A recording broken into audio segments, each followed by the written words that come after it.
My name is Dr. Scooter Brown. I'm a doctor of veterinary medicine. I've been practicing veterinary medicine for a little over 40 years. 30 years of that I've been practicing basically equine medicine. I practice in the Dallas Metroplex area, more especially in north of Dallas and over into northeast Texas. For several hundred years, in my estimation, we have fed horses incorrectly. It has been proven, especially in the last decade or so, that horses' intestinal tract is not by nature set up to handle carbs efficiently, and it's led to many problems, especially colic, with which we're all familiar.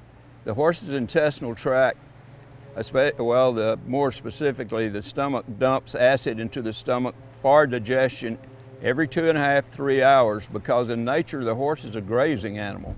They're eating small amounts around the clock. And I have, along with many others, have discovered that horses fed small amounts at frequent intervals, we rarely, if ever, are having problems with the common intestinal upsets like colic, founder, diarrhea, and many other maladies associated with interval feeding, which we've been trained to do for decades. Feed in the morning, feed in the evening, or at best, people who are really thinking they're on top of their management program, feeding 3 times a day.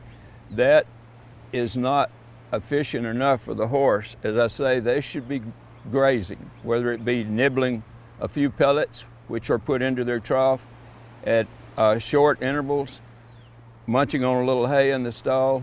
They have to be healthy, to be constantly eating.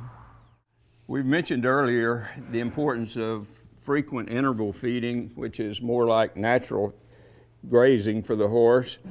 And it doesn't really matter if you're feeding a quality feed, if the horse's dental makeup, that is, if his teeth aren't correct, if they need what we call floating, or the rasping down of the points, or balancing the chewing mechanism of the horse, if that's not correct, it really doesn't matter that much what you feed, because the chewing, the apprehension of the feed and the chewing is the first step in the digestive process.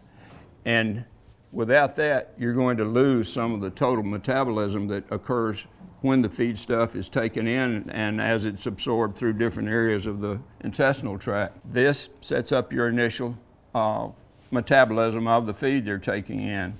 And as I said, this is completely different than how we have come to feed them.